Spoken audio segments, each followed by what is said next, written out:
नमस्कार दोस्तों, बीजी के संग्रह में आप सभी का स्वागत है। आज हम बात करेंगे धन की वर्षा के त्योहार धनतेरस और धन की देवी लक्ष्मी के त्योहार दीपावली के बारे में। इन त्योहारों का इंतज़ार बड़े छोटे बूढ़े जवान सभी को बेसब्री से रहता है। ये एक ऐसा त्योहार है जिसे सभी बहुत ही हर्षोल्लास के साथ मनाते हैं। सभी एक दूसरे से खुशियों का आदान प्रदान करते हैं और इन त्योहारों की तैयारियां तो 1-2 महीने पहले से ही शुरू हो जाती हैं और ये दीपावली तक चलती रहती हैं। तो दोस्तों, पहले हम बात करते हैं धनतेरस के बारे में। इस दिन धन के देव कुबेर, माँ लक्ष्मी, धनवंतरी और यमराज का पूजन किया जाता है। इस दिन सोना चांदी या बर्तन खरीदना बहुत ही शुभ माना जाता है। इस दिन झाड़ू को खरीदना भी बहुत शुभ माना जाता है क्योंकि झाड़ू के अंदर लक्ष्मी का वास होता है। हम झाड़ू से घर की नकारात्मकता को बाहर निकालते हैं जिससे हमारे घर में सकारात्मक ऊर्जा आती है, अर्थात लक्ष्मी जी वास करती हैं। धनतेरस का त्यौहार कार्तिक मास के कृष्ण पक्ष की त्रयोदशी तिथि को मनाया जाता है। यह त्यौहार छोटी दीपावली से एक दिन पहले मनाया जाता है, लेकिन इस बार अर्थात 2020 में यह त्यौहार 13 नवंबर शुक्रवार को मनाया जाएगा क्योंकि 12 नवंबर 2020 को त्रयोदशी तिथि रात 9:30 से आरंभ हो रही है और यह 13 नवंबर 2020 को 7:59 तक रहेगी।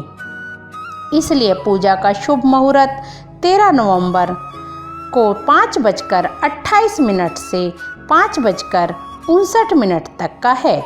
धनतेरस की शाम को घर के बाहर मुख्य द्वार पर दीप जलाने की परंपरा है और इसके पीछे एक प्रसिद्ध कथा भी है।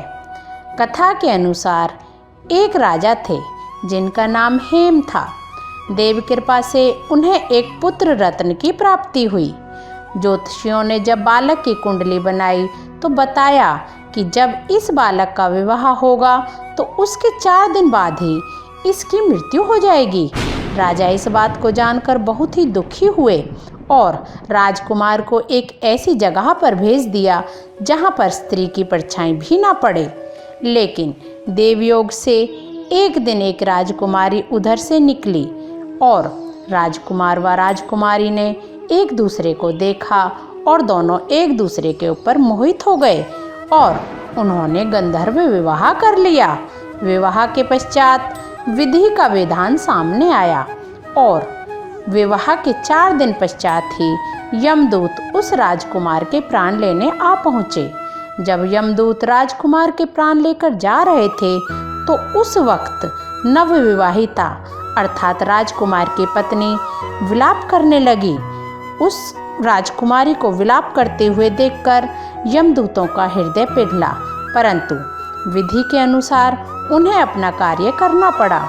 उन्होंने यह बात जाकर यमराज को बताई। जब वह यमराज को यह बात बता रहे थे तभी उनमें से एक यम ने यमराज से पूछा, हे यमराज, कोई ऐसा उपाय नहीं है जिससे मनुष्य इस अकाल मृत्यु से मुक्त हो जाए? दूत के इस प्रकार अनुरोध करने से यम देवता बोले, हे दूत, अकाल मृत्यु तो कर्मों की गति है। इससे मुक्ति का एक आसान तरीका है, मैं तुम्हें बताता हूँ, सो ध्यान से सुनो।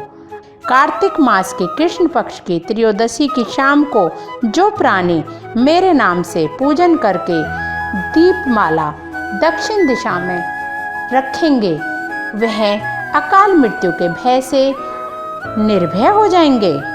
यही कारण है कि लोग इस दिन घर से बाहर दक्षिण दिशा में दीप जलाकर रखते हैं।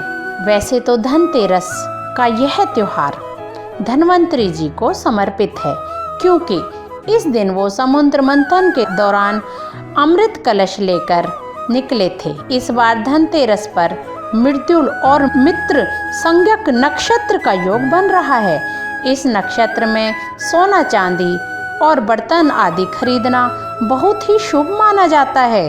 5 दिनों तक चलने वाले इन त्योहारों की शुरुआत धनतेरस से होती है। तो दोस्तों, ये थी हमारी धनतेरस और दीपावली से जुड़ी जानकारी। अगर आपको अच्छी लगे तो हमें कमेंट बॉक्स में अवश्य लिखें। धन्यवाद।